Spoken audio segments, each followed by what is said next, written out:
Olá, aluno, olá, aluna. Vamos iniciar o nosso bate-papo de hoje com o tema A Destruição da Camada de Ozônio, ok?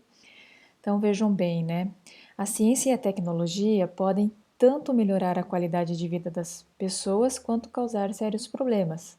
Então, na década de 1930, a criação de um grupo de gases chamados de clorofluorcarbonos, também conhecidos como CFCs, foi uma inovação tecnológica que parecia ter aqui apenas vantagens, tá?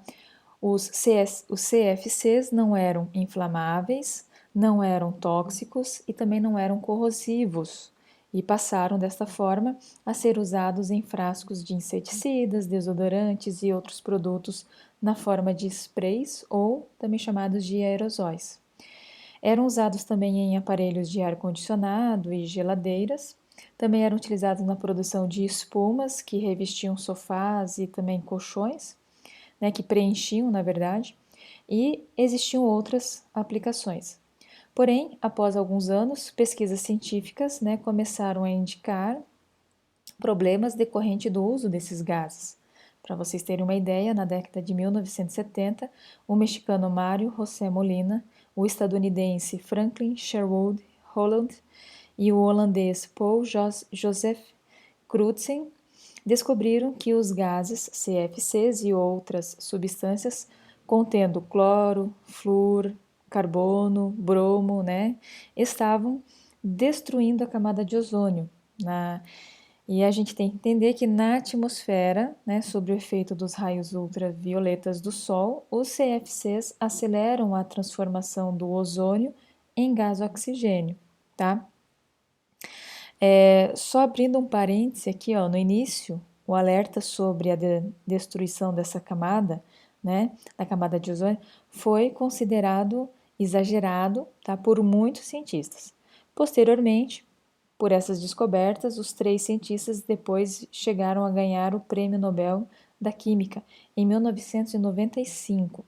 Como é muito comum, toda pesquisa, todo apontamento, inicialmente ele é debatido, ele não é muito bem acreditado, mas que com o passar do tempo e com algumas pesquisas e com outros cientistas se inteirando do assunto, ele começa a ganhar forças, na verdade, né?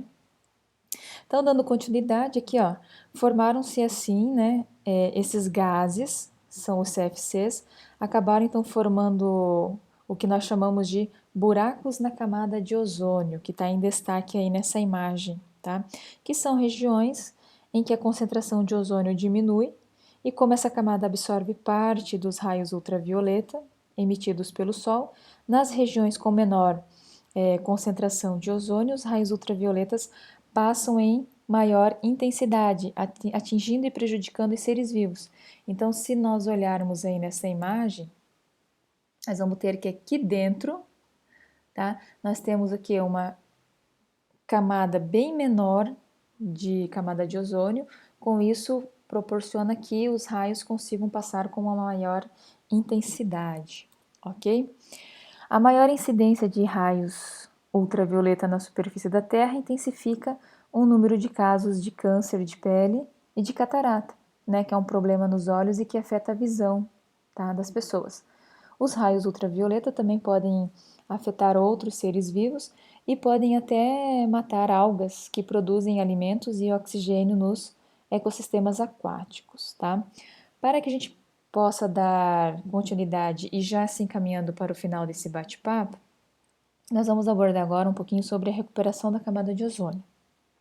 Então, várias reuniões internacionais foram realizadas para decidir sobre a redução da produção e do consumo, não só apenas dos CFCs, mas também de outras substâncias destruidoras da camada de ozônio, que é o caso do tetracloreto de carbono e do brometo de metila. E em setembro de 1987, o Brasil e outros 196 países assinaram o Protocolo de Montreal. É um tratado internacional que estabeleceu metas de eliminação dessas substâncias destruidoras da camada de ozônio. E em 1990 foi então que é instituído o Fundo multilateral para a implementação do Protocolo Montreal, para dar assistência técnica e financeira aos países em desenvolvimento. Os CFCs e outras substâncias nocivas então começaram a ser substituídos nas indústrias por gases alternativos que não destroem a camada de ozônio ou são menos nocivos a ela, né?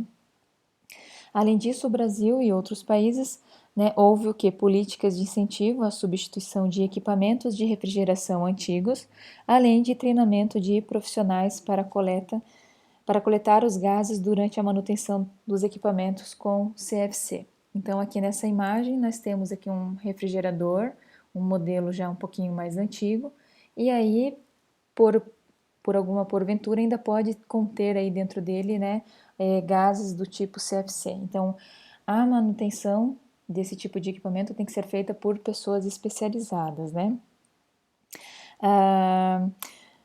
Desde que o Protocolo de Montreal, então, entrou em vigor, as emissões de CFCs diminuíram e a camada de ozônio está se recuperando, uma vez que o ozônio se forma constantemente a partir do oxigênio. O desenvolvimento de uma tecnologia como a dos CFCs, inicialmente ela foi muito atraente e ele é um exemplo de quão complexa e desconhecidas são as relações estabelecidas no ambiente. Essa é também um exemplo de como,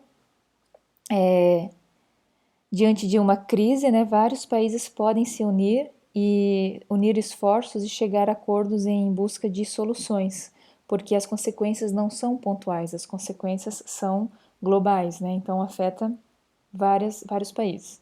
Então, além das providências governamentais, cada um de nós deve contribuir para a preservação da camada de ozônio.